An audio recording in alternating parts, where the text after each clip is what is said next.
So if I reduce the level of oil, accordingly the damping conditions of the spring will change. वो concept है इसकी वो. So here we have to observe that how much The record is dissipated.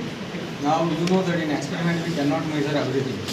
Suppose in stress strain diagram, we know that if you want to find out stress, we cannot measure stress directly. We have to measure strain, and from that strain and material property, we calculate stress. Okay. The same way we have to observe how much energy is dissipated because of this motion. Okay. So.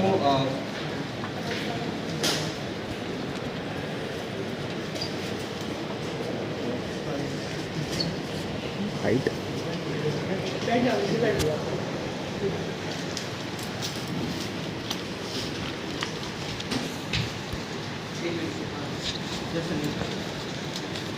निकले paper ले जाओ.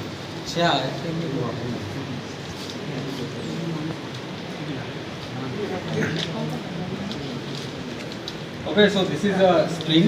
Okay, it's a oscillating disc. Okay, so what is equation for natural frequency? Root of kt by j, where j is mass moment of inertia, kt is torsional stiffness.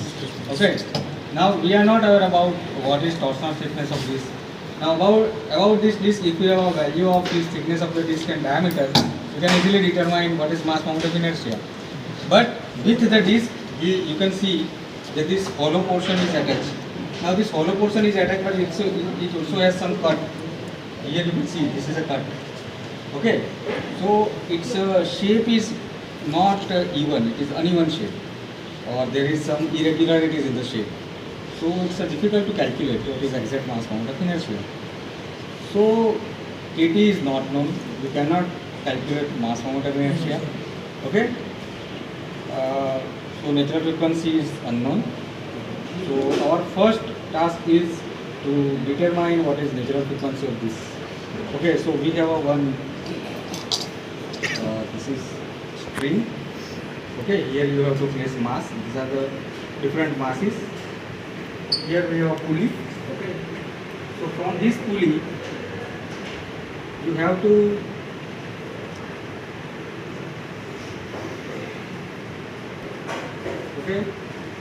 and here you can say there is one scale from which you can measure angular displacement.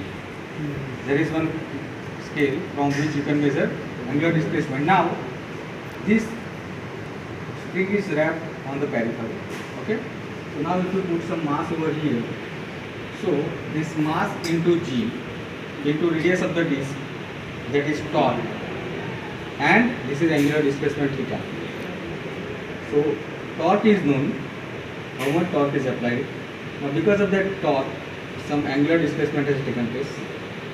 So from this we can find out what is torsional stiffness. Okay, so this is about the torsional stiffness. So now kt is known, but still j is unknown, omega n is unknown. So we know that there is a relation between omega n and time period. So here we can measure time period. So first of all we have to vacate this cylinder. There should not be oil, and then deflect it up to convenient angular position and simply leave it. But when you leave, start to measure time period for 10 oscillations, for 15 oscillations. Okay, suppose this is oscillations. So you can measure time period for 10, 15, 20 oscillations. Okay, if number of oscillations are higher, errors will be low. Okay, so this is by this way you can determine omega n. So now omega n is known, kt is known. So only unknown is mass moment of inertia. You can calculate it. Okay, so now we are aware about system configuration. Okay, so now let's understand what is behavior of this system under various level of the oil which offer damping, or we can say which offer resistance to the motion. ये hollow cylinder हमने क्यों रखा है, ताकि ये जो disc का जो ऑक्सीलेशन है उसको रेजिस्टेंस ऑफर करे, क्योंकि ऑयल तो इसके अंदर आने वाला है. ओके, ऑयल इसके अंदर है, अंदर हमने क्या रखा है, हॉलो सिलेंडर. तो हॉलो सिलेंडर है मतलब दिस इज लाइक दिस. ये जैसे ऐसे मूव होगा, ये ऑयल का लेवल है, it will offer resistance to the motion, that will dissipate the energy. Okay, तो डिसिपेट एनर्जी क्या होगा तो क्या होगा, जैसे हमने थियरी में पढ़ा है, amplitude will be higher at the beginning after each and every oscillation there will be a dissipation of the Loss. energy that depends upon damping offered by the Fluid. system. Okay, and after some oscillation it will be zero. Okay, तो अब हमें क्या है कि सबसे पहले हमें system behaviour को स्टडी करना है कि अभी सपोज हमारे पास यहाँ कोई ऑयल फील्ड नहीं है तो यहाँ डैम्पिंग कैसे होगा. ओके, तो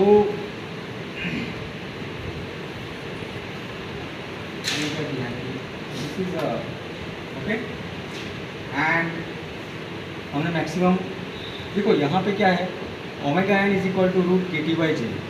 सो natural frequency is not dependent on the amplitude. It is not dependent on the amplitude. It is dependent upon torsional stiffness of the spring and mass moment of inertia. इसीलिए जब भी आप reading लो तो कोई फर्क नहीं पड़ता कि आपने डिफ्लेक्शन कितना दिया. ओके, उससे कोई फर्क नहीं पड़ता है. ओके, पर उतना डिफ्लेक्शन दो ताकि हमारे रीडिंग सही आए. ओके, डिफ्लेक्शन के ऊपर नेचुरल फ्रीक्वेंसी या सिस्टम बिहेवियर का कोई इफेक्ट नहीं है. वो नहीं है. Okay, so here we can see that when damping is zero. अब देखो आपने damping पढ़ा है, काफ़ी टाइप का damping है, hysteresis damping and etcetera. Okay, तो यहाँ पे भी सिस्टम है तो उसके काफ़ी इंटरनल dampings है. तो अभी सिर्फ वो है, लिक्विड नहीं है. तो यहाँ पे हम देख सकते हैं the decrement in the amplitude कैसे पैटर्न फॉलो हो रहा है. ओके, ये देखो you can see this is pattern followed by. It is not linear, but it is exponential. Exponential decrement. Okay, तो जब भी आप डैम्पिंग का इक्वेशन डिराइव करते हो तो वहाँ दो चीज़ होती है इक्वेशन में. First is e raise to something but it is minus e raise to minus something and second is sine और cos component that depend upon your initial conditions. Okay, तो e raise to minus something क्या represent करता है? That represent this is a decrement. Okay, and sine and cos term क्या represent कर रहा है? This is simple harmonic motion. So in that equation sin and cos term represent this. Okay, and e raised to minus term represent this. Okay, तो यहाँ पे देखो almost linear है, but it is not linear. It is always sorry, it is linear in case of you know that friction damping. Okay, but this is liquid means it is called fluid damping. fluid damping. Okay. We in our syllabus it is logarithmic decrement. वो आपके syllabus में लिखा है. So it is whatever sir has plotted curve, it is called logarithmic decrement of damping. It will define the problem there. Okay. Actually, this is called viscous damping. Actually, मैं भूल गया था viscous damping. Okay. So there are two type of damping. First is friction, second is viscous. जब भी आप friction damping पढ़ोगे तो ये linear, almost linear होगा. Okay. Here it is not that type. यहाँ पे linear तो नहीं है. There is slight exponential decrement. Okay. अब हम देखते हैं कि ऑयल फिल करेंगे तो क्या होगा.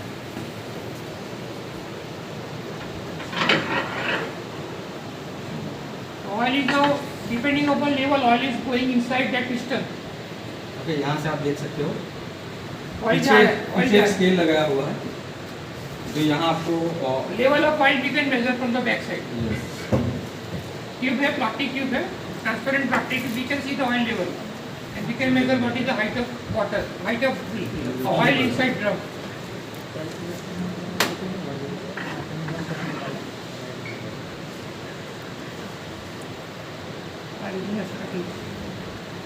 हाँ, बड़ा બહુ છે મને એમની બંધ છે ને કેમિકલ્સ નહીં હોય તો હા ના હોય તો છે ભરાતા વાર લાગે હવે ભરાય છે इट इज स्टार्टेड. ओके, देखो ये क्या है, मैं थोड़ा हाइट ज़्यादा रखी है क्योंकि हमें अभी देखो अभी आपने कब देख लिया ना डिक्रीमेंट कैसा आ रहा है. ये ड्रम में से पाइप थ्रू या ऑयल धीरे-धीरे बढ़ रहा है. It is like discuss, it is going.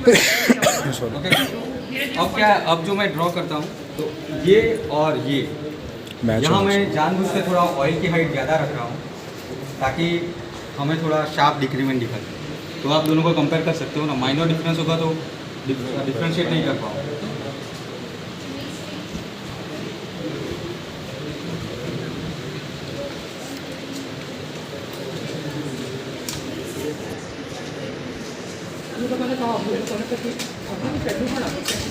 ये रखो है ना.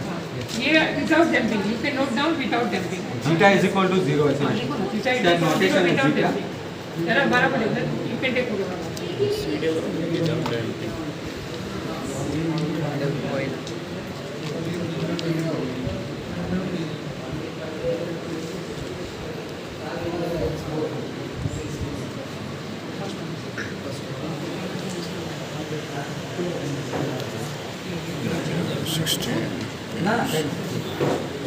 अब यहाँ पे आपको क्या ऑब्जर्व करना है, इफेक्ट ऑफ द डैम्पिंग।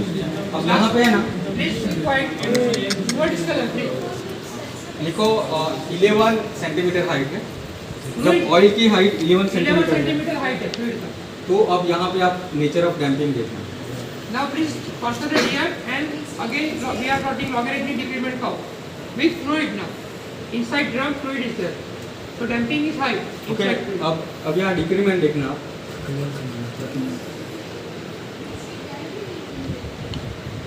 देख रहे हो डिक्रीमेंट? Yes sir. तो दिस इज, With damping. इसके और भी आप हाइट बढ़ा सकते हो। अगर आप और हाइट बढ़ाओगे तो देखो, अब यहाँ पे जो डिक्रीमेंट है वो देखो, अरे हाँ. वो ऑलमोस्ट लीनियर जैसे था ना, यहाँ पे आपको लॉगरिथमिक कर्व दिखाई देगा। Okay, so now you can compare this to. Okay, ये डिफरेंस दिखाई दे रहा है। तो ऐसे आपको है ना हर 1-1 सेंटीमीटर या 2 सेंटीमीटर पे आपको ऐसे ग्राफ प्लॉट करना है। आपको उसके बाद में ग्राफ प्लॉट करके क्या करना है, suppose this is a graph, तो यहाँ पे आपको एक मीन पोजीशन वाली लाइन ड्रॉ करना है, स्ट्रेट लाइन। ओके, आपका जो इक्वेशन है उसमें क्या होता है, दो सक्सेसिव एम्पलीट्यूड की वैल्यू डालनी होती है, दो सक्सेसिव एम्पलीट्यूड की। सपोज ये आपका x है, तो this is your x+1। Okay, this is sorry x n है, तो this is x n+1, this is x n+2, this is x n+3। Okay, इस तरीके से जो भी हर बुक में अपने अपने नॉमेनक्लेचर है, तो उसके हिसाब से आप इक्वेशन में ये वैल्यू यहाँ से मेज़र करके डाल दो, तो आपको ये वैल्यू जीटा की मिल जाएगी, और जीटा से आपको क्या मिलेगा, डैम्प नेचुरल फ्रीक्वेंसी मिल जाएगी। ओके, तो ये विस्कस डैम्पिंग का केस है। ओके, समझ में आ गया ये? Yes sir. तो आपको सबसे पहले क्या करना है, इसके सिस्टम की जो वैल्यूज़ है वो निकालना है, KT की वैल्यू, J की वैल्यू।